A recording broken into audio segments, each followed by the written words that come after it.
Bill Casper. I've known him since about 1994 when we worked on a science curriculum revision project for the school district. Little did I know then all of the other things that Bill was involved in, or all of the accomplishments he had. Over the years, Bill has been incredibly active in supporting veterans issues because he himself is a veteran of the Air Force. And when he was finished with his service, he ended up in South Dakota and started working with the original South Dakota Honor Flight when the flights left from Rapid City before it really became a Iowa Honor Flight that left from Sioux Falls. In addition to that, he personally organized luncheons every year for World War II veterans, and that is one of the ways that the Black Hills chapter first became involved. We sent members to help when he would have these dinners. And then he he came upon one of his friends had a project called the Veterans Honor Banner Project, and Bill thought it was a perfect fit for Rapid City since we are a military town.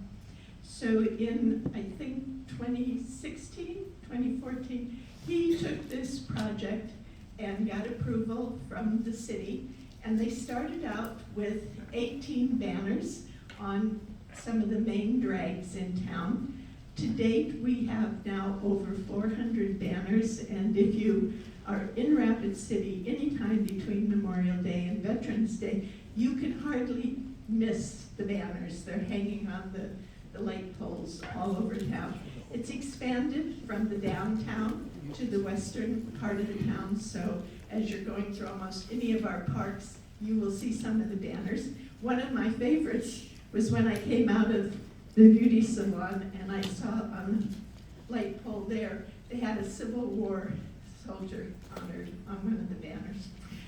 He also decided, we have art alleys in Rapid City, and he decided it would be a great idea right behind the VFW Hall to have a veterans alley. And so they are working on the murals there.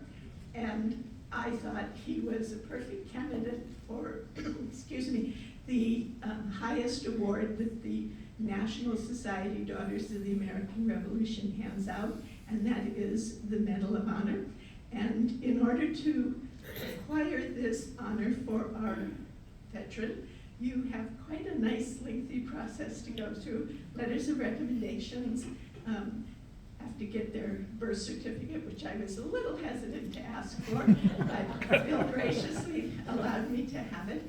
And then the chapter has to write a letter of recommendation. So it is my privilege to honor William Bill Casper as this year's South Dakota Medal of Honor winner. Bill, if you would come up.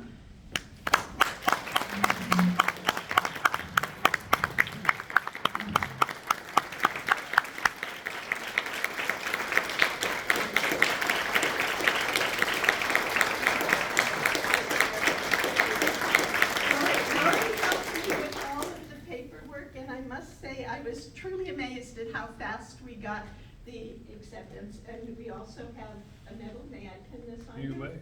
When you're on the wanted list, it's easy to get it done.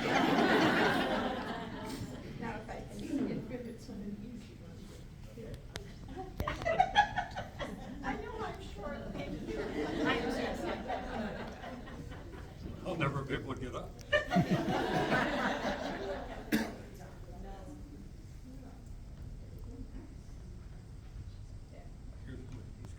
Yeah. Also, a suggestion, can't remember right this minute, I think it was to present him with all of the steps that it took to get this. So here is a copy of the application. Thank you, Mary.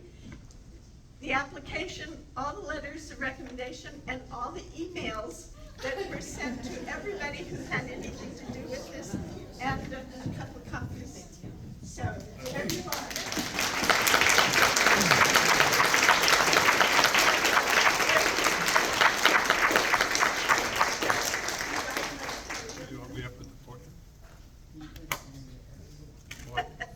age, I'm gonna have to walk across here because there's no steps over here. Oh, you want to-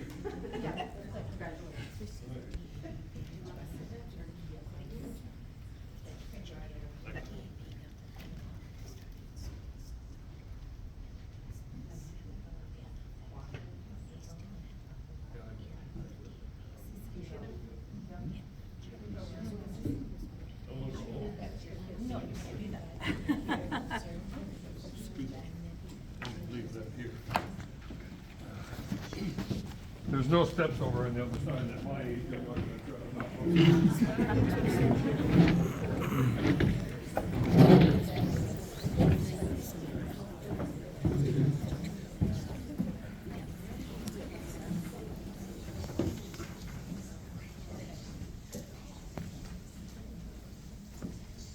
Bill Casper.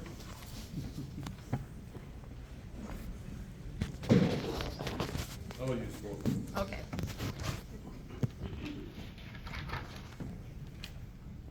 Morning, ladies. It's a privilege for me to be here, talking to such a distinguished group. I hope the inclement weather hasn't dampened your spirits. I understand you did go up to Mount Rushmore yesterday, have your picture taken. That's good. Our expression here is we always need the moisture, so we'll take whatever we can get. Yes, I wanted to talk about a very passionate program of mine. The Veterans Honor Banner Project. Thank you. No. Margie pretty much told you a lot about it, but in the past several days, you've seen some of the banners hanging up over the hall over there and the hall over here. And that's what the project is basically about. I'd like to give you a little background of myself, if I might, so you can kind of get an idea of how we led up to this.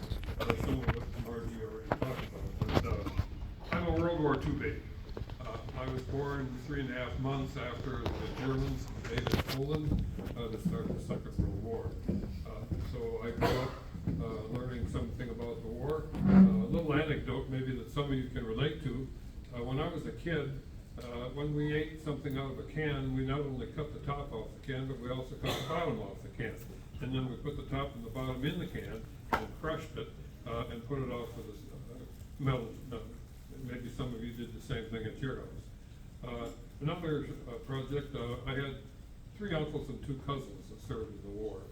And one of my mother's brothers was killed in action at the Battle of the Bulge on Christmas Day. And so I remember probably in early '45 going over to one of my aunt's houses, and my mother and my grandmother and my mother's sisters were all in the living room crying. And when I asked what that was all about, apparently they had gotten a telegram indicating that he was killed. So that's kind of started my interest in World War II. I started reading magazines and newspaper articles and watched as many World War II movies as I could, and so on, as I grew up. As Margie said, when I graduated from high school, I spent a rather useless year going to college, and after that decided it was either going to work or going to the service, so I joined the Air Force. Wasn't about to join the Army and the Marines where I was going to have to work. The Air Force was a little more intelligent at that time. After going to, well, I heard some, there'll be rebuttals later. But interestingly enough, when people ask me where I was stationed, I tell them Wall. And they kind of look at me funny, what the heck's the Air Force doing in Wall? Well, we had a radar bomb scoring station down in the Badlands. We weren't connected with the missiles. We scored low-level bombing runs. And so we lived in Wall. So 3 of my 4 years in the service was a member of the Wall community. I enjoyed South Dakota, fell in love with it, and just decided to stay out here. And went to school, taught for 41 years, retired in 2006. When I retired, I was lucky enough to take a World War II tour over to Europe to see the battlefields. And one of the stops on the tour was the Luxembourg Cemetery, and that's where my uncle was buried. Little anecdote there, if you've ever been to one of these or never have been to one of these cemeteries, what they do is they take you down to the stone and they carry a bucket of wet sand.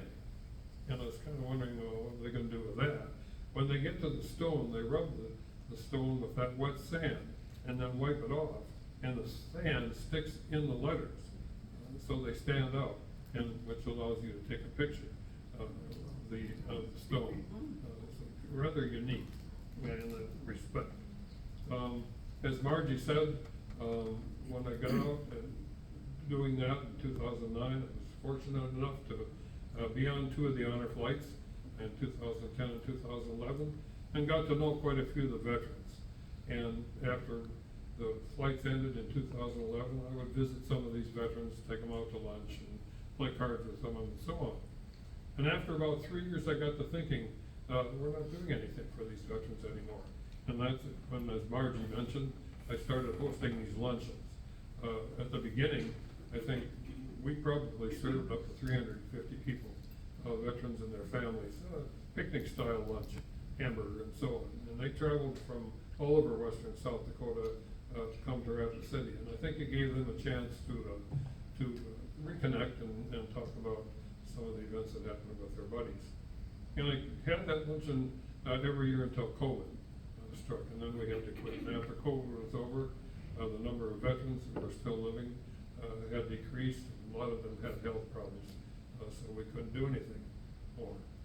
But one of the volunteers, and I had about 40 of these people volunteer to help me put on these luncheons, was from Emporia, Kansas. And the reason I bring this up is because Emporia, Kansas put up one of these projects, and the reason being, in 1954, their congressional delegate put up a bill to Congress to change Armistice Day to Veterans Day. You remember Armistice Day was instituted after World War I to honor World War I veterans. Well, we had World War II and the Korean War, and so they suggested changing Armistice Day to Veterans Day. And it just so happened that Dwight Eisenhower was president at the time. He was from Kansas, and so the bill passed with flying colors. It's one of the few holidays that is actually still observed on the day it occurs, always November 17th, no matter what the day. So that woman, at the end of one of the luncheons, said with tongue in cheek, seeing I didn't have anything better to do, why didn't I start one of these projects? So I took a look at what they were doing and thought, why not? I'm up for the challenge. So as Margie mentioned, the first year, we got permission to put up 18 banners for a month, for the month of November. They were all World War II veterans at that time. Something I knew. In fact, one of them is right over there, Woody Shelton, who is Debbie Shelton's father-in-law, Wes Shelton's father. He was one of the original 18 to go up. Now, the second year, we were able to put the banners up for 2 months. And somehow, people started seeing this and they were wondering what they could do to sponsor a veteran. And so the word kind of got around that in the third year, I managed to get some light poles, and we put up 62 banners. Well, it started to become quite a project, and I knew I needed help. And so I established a small board, and we went about putting the banners up. And each year, we kind of put them up a month earlier. When I was teaching school for 41 years, I always did something first and apologized later. So once the banners were up, I mean, there wasn't much the city could do about it. And so we just kept, as the years went along, backing it up a month until finally we were putting them up at the 4th of July. By that time, we were well over 200 banners up, as you see. And we had sponsors from all over the country. People that either had lived here or who had a father, grandfather, grandmother that lived here and that wanted to sponsor a veteran. And so the program just keeps on growing. I just had a call about 2 weeks ago from a woman in California who wants to sponsor her father. And this is also unique. She wants to know when we put the banners up. Well, now we back it up all the way to Memorial Day. So she wants to know when the banners are up because she wants to bring her family in order to take a picture on their banner. And we've had a lot of people do that. We've got sponsors from California and Arizona, Florida, Tennessee, Pennsylvania, and most of them are from South Dakota. And I would say probably roughly 85% of the veterans that are up are veterans from this area. Some of the ones that you see over here and the ones that you saw I might just point out, our Civil War veteran, William Riley, is over there. His great-great-grandniece is heavily into genealogy. She has an entire life story, including his picture. So we do have him up. We've got World War I, we've got Lakota Code Talker, right up here at the front, Garfield Brown. When we put his banner up, we have a smudging ceremony, along with drummers. Oh, who else? Marcelo LeBeau, Lakota combat nurse who landed on Utah Beach 4 days after D-Day, went across France and Belgium, tending to wounded, including at the Battle of the Bulge. She's an icon around the country. Just had a school named after her. Millie Rexroot down there is a WASP, or was a WASP, a Women's Air Service pilot. She flew planes across the country and new planes overseas. She's an icon here. There's a building out at Ellsworth Air Force Base named after her. And I could go on telling you stories about practically all of these, which is interesting. Our Medal of Honor winner, Joe Foss, former governor, shot down 5 Japanese planes in one day over Guadalcanal. So every one of the banners that are up has a unique history about them, which makes it all the more interesting and all the more fun to do this. So we're looking to put up 67 more banners this year, which, as I said, is gonna bring us close to 400, as Margie said. They're up all over town. Main Street, St. Joe Street, Canyon Lake Drive, LaCrosse Street, you name it. Wherever we can get light poles, we put them up. So it's been a project. I now have a board of 12 members. We are a 501c3, and so on. So we're well established. We talk every year about capping, and then we just can't do it. Because we keep on getting people calling and writing that want to sponsor a veteran. So I guess we're gonna have to keep it going. It's been a pleasure. It's been a lot of fun. It's been a lot of work. Coming out on the golf course. In the summertime, I'm working on this project. But it's been a delightful project to do. So I thank you for listening. Well, I was going to ask for questions, but I think what we'll do maybe is, if you have any questions. Yeah. She's got a microphone and she'll run it. We have a microphone. Does anybody want to ask any questions? I'd be happy to tell you, or give you some information if you'd care to start a program like this in your hometown. I don't see a plethora of hands going up. I see a hand. Yes. Do you have an address where we could write for a request? I would like to sponsor my mom and dad. Yes, I do. There were, I don't know if pamphlets were up on the tables yesterday or not, but I happen to have a couple business cards in my pocket that I can hand out. Margie's got them right back Margie's there. got them back there. Yeah, we have a website. It's veterans, all one word, veteranshonorbannerproject.com. We're on Facebook. And yes, my email address is on my card. So that's what yes. Do you keep track of where they all are, so families can call and? That's a very good question. Yes, we do. We keep track of where they are. It takes my webmaster usually a couple of weeks after we get them up to list, but all the veterans who have been up are on our website. So if you go to the website, you can see every veteran that's up there, every banner, and what it says about them. Yes, so within 2 weeks, we can tell you where your banner is located. How long do you keep the banner before it needs to be replaced? How many times do you place it up? Another good question. We do, every year when we take them down, we get together and clean them. We wash them, check them for damage. If there's minor damage that we can repair ourselves, we do. If it's major damage, we replace the banner. We've not had any problem with anything here in town, except as you people from western South Dakota know, the wind blows out here once in a while.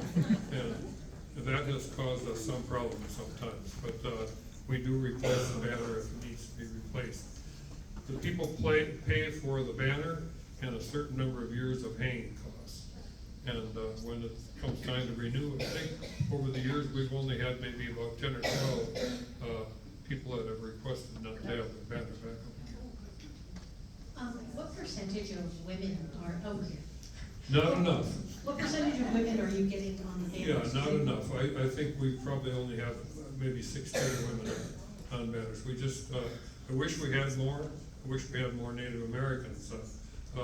I think over on the other side, I want to point out one banner, San Quan Wang, if you happen to see him. He was the highest ranking Chinese descent officer in the Marines in World War II. His family arrived in Denver for the gold rush and stayed out here. So, but we would like to get more women. It's just a matter of sponsors calling up and requesting, and the same with Native Americans. We would like to get more of them. But the percentage is very small. Okay, if there's anything, nobody else, thank you very much.